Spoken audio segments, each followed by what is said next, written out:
बिस्मिल्लाहिर्रहमानिर्रहीम। आज इस वीडियो में हम मर्दों में गंजापन क्यों होता है ये डिस्कस करेंगे। इस पे पहले भी एक वीडियो अपलोड कर चुका हूँ बहुत स्टार्ट पे, लेकिन उसके स्टार्ट में कुछ प्रॉब्लम थे, वो मेरे ख्याल में आवाज़ साइलेंट हो गया, तो मैंने सोचा कि दोबारा, और वो भी स्टार्ट में अक्सर लोगों ने नहीं इसको सुना है। तो मर्दों में गंजापन क्यों होता है, ये आज हमारा टॉपिक है। मर्दों में गंजापन जो होता है वो मुख्तलिफ़ काजेज़ होते हैं। फॉर एग्ज़ाम्पल एंड्रोजेनेटिक एलोपेशिया, यानी अक्सर मर्दों में, यानी तकरीबन 99% मर्दों में जो गंजापन है वो एंड्रोजेनेटिक एलोपेशिया है। एंड्रोजेनेटिक बाद में बताता हूँ। कुछ अदर रीज़न भी है। एलोपेशिया एरिएटा होता है जिसकी वजह से फॉर एग्जांपल ऐसे दाढ़ी में बाल गिर जाते, एक पेच बन जाती है, सर में भी बनता है, उसको एलोपेशिया एरिएटा बोलते हैं, जिसको बलचड़ बोलते हैं। वो जेनेटिक नहीं है, वो खुद ब खुद ठीक होती है, कुछ महीनों में ठीक ना हो जाए तो उसमें स्टेरॉइड का इंजेक्शन लगा के ठीक हो जाती है। लेकिन एंड्रोजेनेटिक एलोपेशिया में जो बाल गिर जाए, जो ख़ानदानी और हेरिडिटरी होती है, उसमें बाल फिर नहीं। और कुछ माइनर रीज़न भी है, ऐसे बीमारियाँ है। फॉर एग्जांपल स्कारिंग एलोपेशिया है, जो स्काइड लुपस एरिथ्रोमेटोसिस, मुख्तलिफ बीमारियाँ उसमें, जैसे स्किन आपकी जल जाती है, वो है, लेकिन वो बहुत कम है, उसको आज जो मैं डिस्कस नहीं करूँगा। जो मोस्ट कॉमन है वो एंड्रोजेनेटिक एलोपेशिया है मर्दों में, यानी आपके ख़ानदान में किसी और को भी होगी। फॉर एग्जांपल आपके फादर में होगी, या मामू में, चाचों में। ये दो फैमिलीज़ आपके होते हैं, जो चाचे होते हैं, मामू वाले होते हैं फादर, ये इस फैमिली में ज़रूर आपकी होती है। ये बीमारी स्वात, बुनेर, दीर और इस साइड पे बहुत ज़्यादा है। उसमें से जो भी मरीज आते हैं उसकी फैमिली हिस्ट्री में अक्सर पूछता भी नहीं हो, क्योंकि वहाँ पर मुझे आज तक कोई ऐसी फैमिली मालूम नहीं है जिसके ख़ानदान में एंड्रोजेनेटिक एलोपेशिया ना हो, ये बालों की गिरने की बीमारी ना हो। ज़रूरी नहीं है कि फुल गंजा होगा, कुछ में थोड़ा होगा, कुछ में ज़्यादा होगा, कुछ फुल गंजे हो गए होंगे। तो एंड्रोजेनेटिक एलोपेशिया जो है उसमें ये होता है कि हमारे जो टेस्टिस है मर्दों की, उसमें एक हार्मोन बनते हैं टेस्टोस्टेरोन।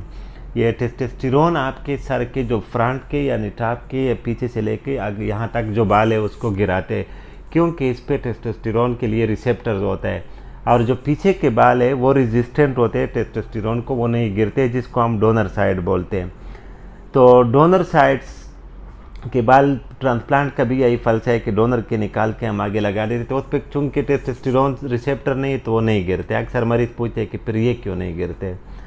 तो एंड्रोजेनेटिक एलोपेशिया में यही होता है कि ये टेस्टोस्टेरोन हार्मोन जो DHT रिसेप्टर है उस पर इफेक्ट करके आपके हेयर फॉलिकल को पहले मिनिचराइज कर देता है, फिर उसको ख़त्म कर देता है। यानी पहले आपके बाल कमज़ोर हो जाते हैं, फिर गिर जाते हैं और फिर दोबारा नहीं निकलते।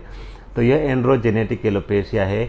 आज इसके जो ट्रीटमेंट है उसके बारे में भी बताता हूँ। मैं हर मरीज को क्लियर कहता हूँ कि देखो, ये बीमारी जिस मर्द को लग गई वो गंजा होगा, क्योंकि एंड्रोजेनेटिक एलोपेशिया ये ख़ानदानी है और जीन्स के लेवल पे है। तो जेनेटिक जितने भी प्रॉब्लम है उसका अक्सर इलाज नहीं होता है।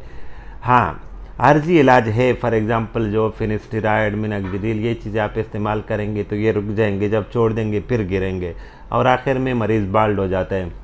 तो एंड्रोजेनेटिक एलोपेशिया में यही फ़लसफ़ा है कि जो DHT रिसेप्टर थे वो टेस्टोस्टेरोन पे इफेक्ट करके उसको गिराता है, और वो फैमिलीज़ में चलते हैं। अक्सर मरीज़ कहते हैं कि मेरी फैमिली में नहीं है। तो ज़रूरी नहीं है कि आपके विजिबल जो ख़ानदान है, जो चाचा है, मामू है, अब उसमें ना हो तो आप में भी नहीं हो सकते। नहीं, आपके दादा परदादा में होगा। हाँ, अगर कि दादा परदादा में भी हज़रत आदम अलैहिस्सलाम तक आपका नहीं था तो आपसे शुरू हो सकते हैं, क्योंकि ये जीन लेवल पे जो म्यूटेशन है, चेंजेस, वो किसी के भी हो सकते हैं। हज़रत आदम अलैहिस्सलाम गंजे नहीं थे, इस तरह इसके बच्चों में ये जीन म्यूटेशन हो गई और ये सिलसिला शुरू हो गया। तो इसका जो इलाज है वो मैं क्लियर कहता हूँ कि इसका परमानेंट कोई इलाज नहीं है कि इसको हमेशा के लिए रोक दे, क्योंकि जब आपके बाल गिरना शुरू हो जाते तो ये गिरेंगे, आप बाल होंगे। इस पर कुछ मरीज़ खफा भी हो जाते कि आपने मुझे कह दिया कि आप बच नहीं सकते हो, आप बाल होंगे। लेकिन ये एक रियलिटी है, हकीकत है कि आप बाल होंगे, क्योंकि ये बीमारी जिस मर्द को लग गई वो गंजा होगा।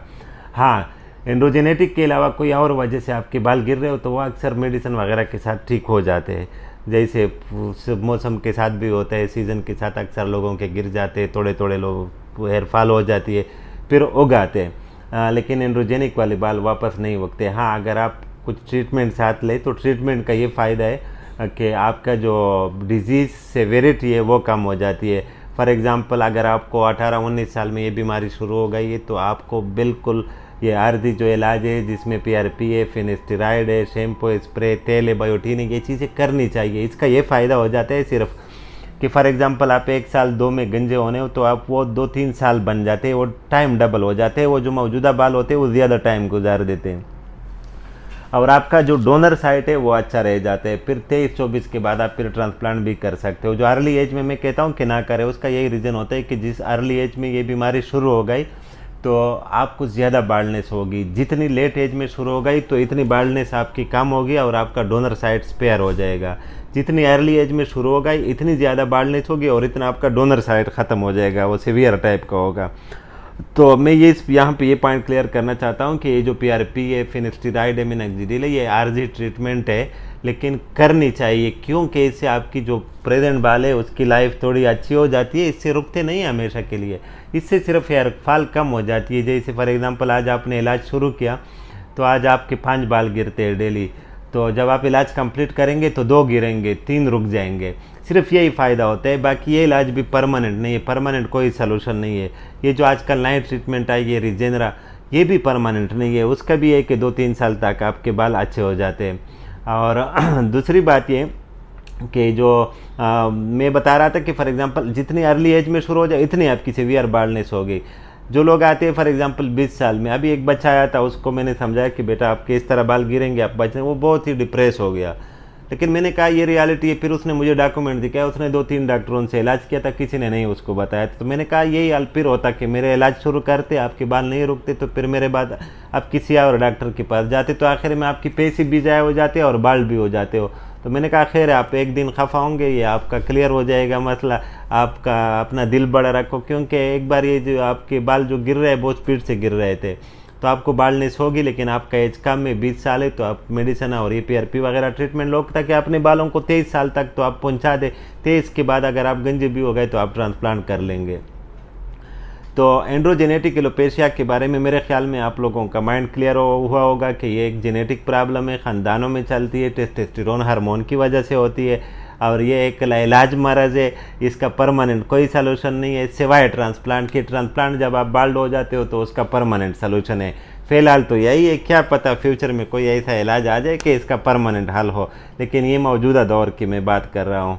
उम्मीद है आपको ये एंड्रोजेनिक एलोपेशिया वाला टॉपिक क्लियर हुआ होगा। Thank you for watching. अल्लाह हाफिज़।